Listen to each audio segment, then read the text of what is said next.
mengarungi gurun pasir yang gersang dan tandus yang terbentang antara Mekah dan Madinah, meninggalkan kampung halaman tempat di mana dilahirkan dan dibesarkan, keluarga yang berbeda akidah terpaksa berpisah.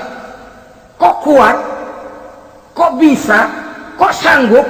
Di mana rahasia kekuatannya? Beliau punya sandaran vertikal, ibadahnya kepada Allah. Dengan bahasa kita sekarang, beliau punya backingnya tidak kepalang tanggung, yang serba maha.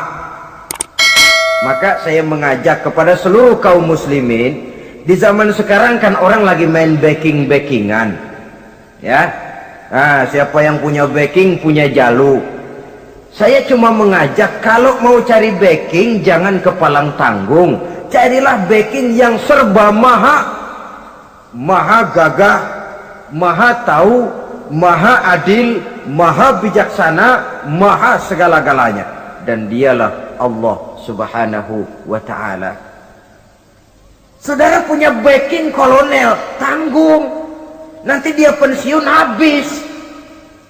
Yang kolonel saja tanggung, apalagi yang kopral. Kalau mau cari backing, carilah backing yang serba maha, Allah azza wa jalla.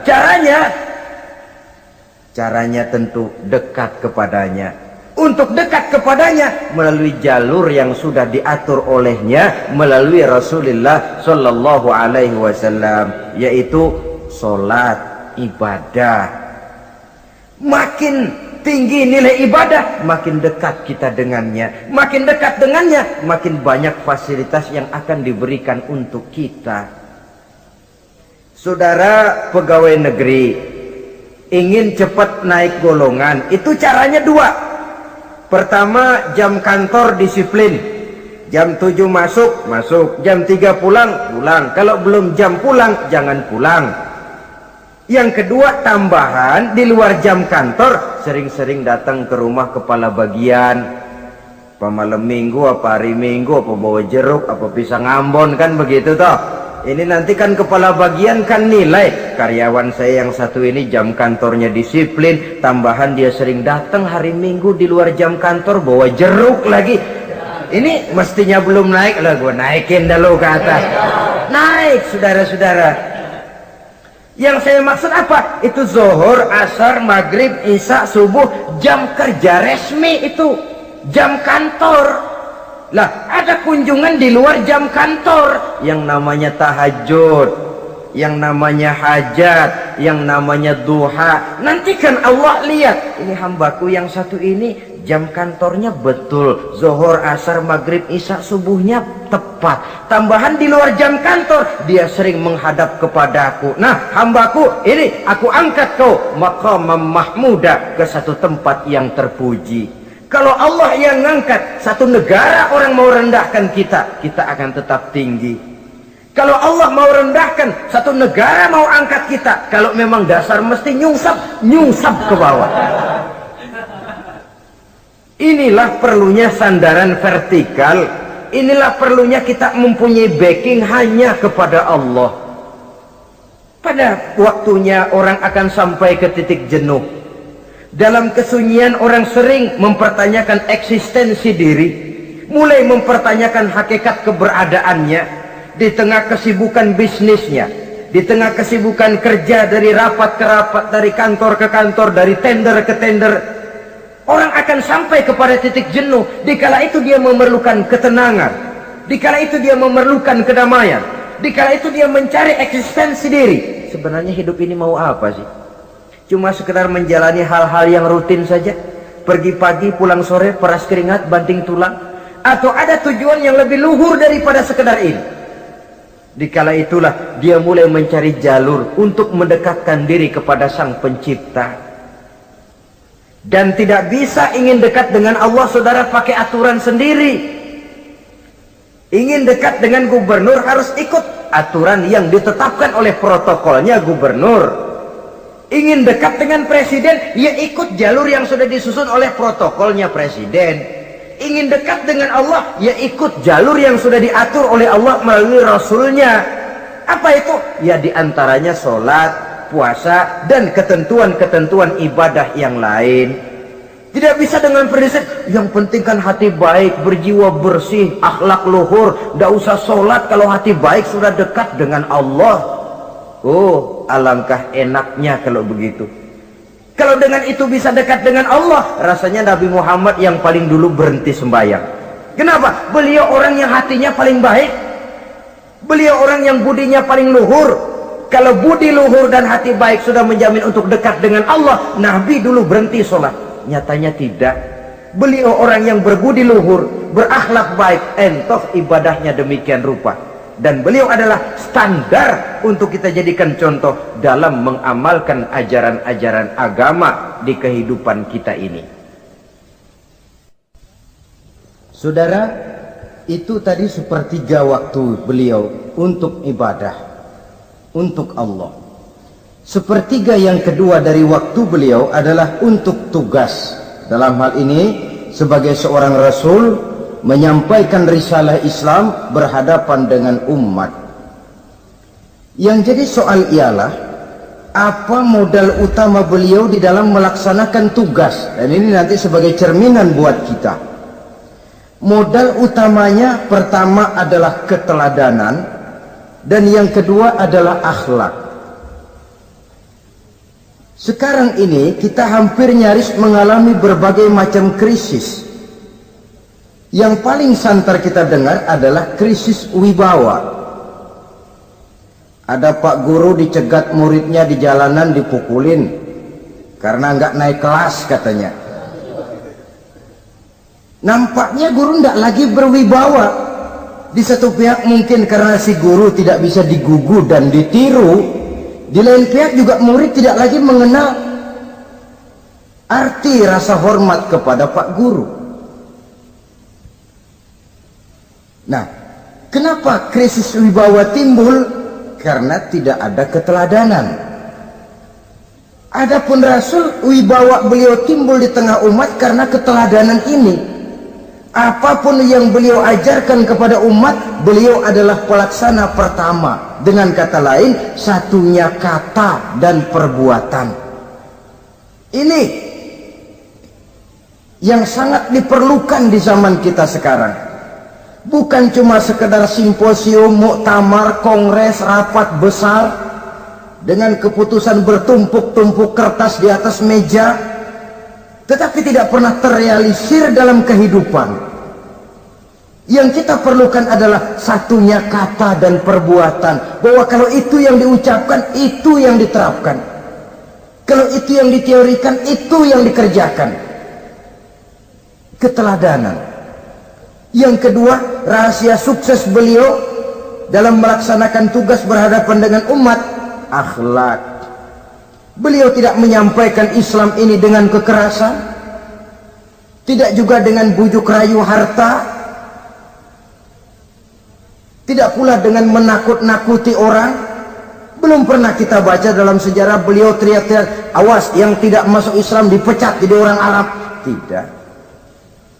Atau dengan bujuk rayu, ayo siapa masuk Islam supermi 2 bungkus. Tidak. Sebab kebenaran tidak bisa dipupuk dengan materi. Kebenaran adalah soal keyakinan, dan keyakinan adalah soal batin.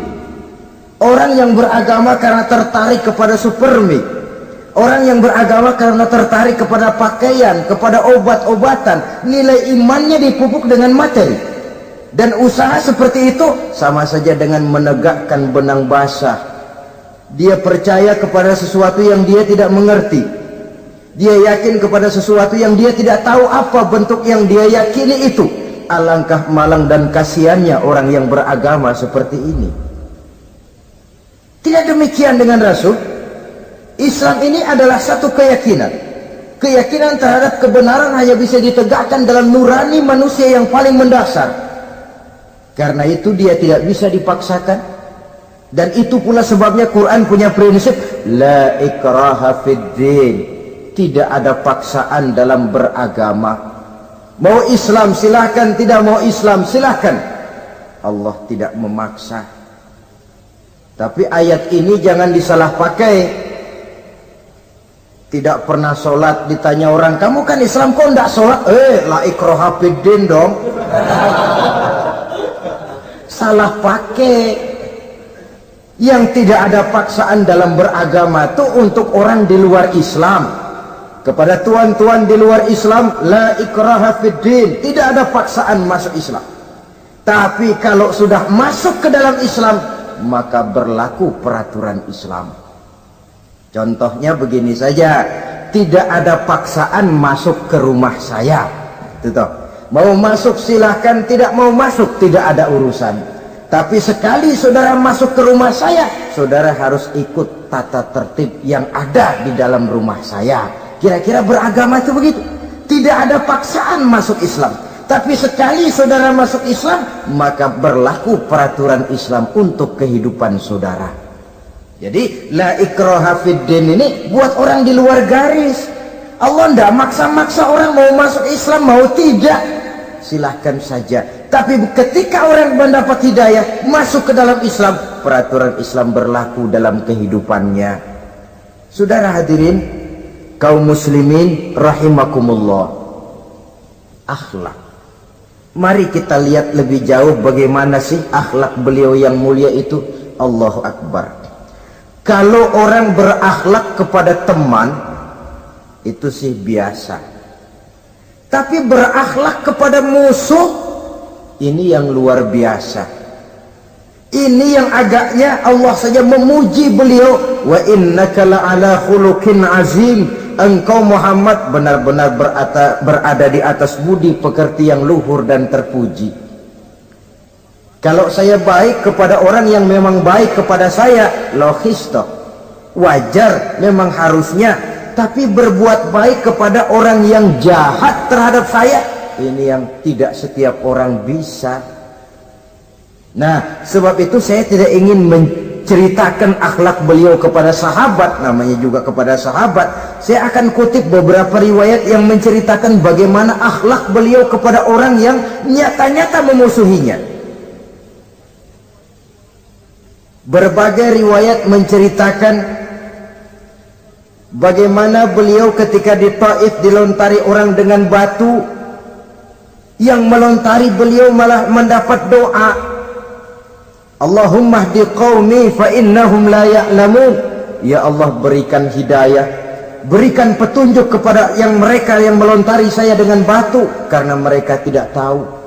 Kalau saja mereka tahu, mereka tidak akan melontari saya dengan batu. Ya Allah, berikan hidayah kepada mereka. Padahal ketika itu malaikat Jibril menawarkan jasa, Muhammad, kalau kamu mau orang yang melontari kau dengan batu itu hancur, saat ini juga saya angkat Jabal Uhud, saya timpakan mereka biar mati semua. Mau Muhammad? Jangan Jibril, mereka tidak tahu. Kalau saja mereka tahu, mereka tidak akan melontari saya dengan batu. Lebih baik doakan mereka supaya mendapat hidayah dari Allah. Dalam kondisi kepepet, dilontari dengan batu, malaikat Jibril datang menawarkan jasa. Beliau lebih memilih mendoakan orang yang berbuat jahat itu. Ya Allah, bukan main. Umumnya kita kan kalau lagi kepepet ada yang nolongin, girang bener. Andai kata kita yang jadi nabi, disambitin orang, datang malaikat Jibril nawarin, bagaimana sikat? Abisin aja dah.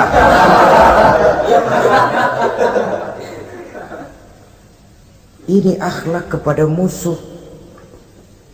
Ketika beliau selesai sholat zuhur, istirahat rebah-rebah, tidur-tiduran di bawah pohon kurma, datang orang kafir yang bernama Daksur yang sudah lama mengintip-ngintip, mencabut dan menghunus pedang. Muhammad, kalau ini saat saya tebas batang lehermu, siapa yang akan menolong engkau? Tidak ada. Yang akan menolong saya Daksur? Iya, Allah yang akan menolong saya. Mendengar Allah, Daksur gemetar, keringat dingin bercucuran, pedang jatuh ke bawah, diambil oleh Rasul pedangnya, dibalikkan ke leher Daksur. Kalau sekarang saya yang tebas batang lehermu Daksur, siapa yang akan menolong kamu? Tidak ada ya Rasul, kecuali kalau kau mau memaafkan saya. Baik, ambillah kembali pedangmu, kau saya maafkan, dan jangan ulangi lagi perbuatan semacam ini. Lain saat beliau sedang tawaf, diikuti oleh seorang Quraisy kafir. Sambil tawaf, ini kafir Quraisy sudah bawa pisau. Dia pikir nanti di satu sudut yang agak gelap saya tikam Muhammad dari belakang, saya bunuh dia. Jadi kafir ini pura-pura ikut tawaf. Jahatnya orang kafir itu kan begitu, tawaf ya ikut pura-pura tawaf, ada kesempatan sikat dari belakang. Putaran pertama belum ada kesempatan, putaran kedua makin tegang. Pokoknya begitu tempat agak gelap, cabut pisau, hantam saja sudah Muhammad biar mati sekali di sini. Dan Nabi tahu, ini asisten pribadi malaikat Jibril ngasih tahu tuh. Jadi malaikat Jibril memberitahu, awas Muhammad, itu di belakangmu orang cuma pura-pura tawaf, dia bawa pisau mau bunuh kamu, hati-hati Muhammad. Roger ganti gitu.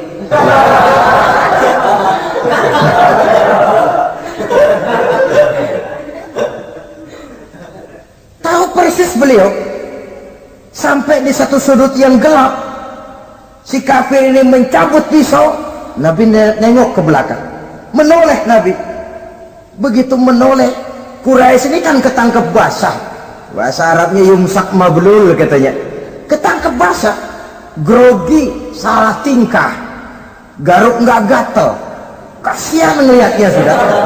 Ya namanya orang ketangkep basah itu, mau alasan apa, nggak beralasan ya harus merasa harus membela diri, gemetar nggak karu-karuan. Kata Nabi, Nabi senyum. Mau apa, Mas? Ano Rasul, ini ano apa? Ano. Sudah, saya kan tahu kamu mau bunuh saya toh. Sudah, saya sudah tahu kok. Kamu jangan pura-pura. Kamu kan mau bunuh saya kan? Terus terang saja. Iya Rasul, iya. Sekarang gimana? Enggak berani Rasul. Minta maaf saja. Ya kalau sudah kamu minta maaf begitu, sudah kamu pulang sana, jangan diulangi lagi ya. Begitu mudah beliau memaafkan orang yang nyata-nyata mau menghabisi nyawanya. Sepanjang itu belum terwujud, sepanjang itu belum terbentuk dalam artian real, sangat mudah beliau memaafkan orang.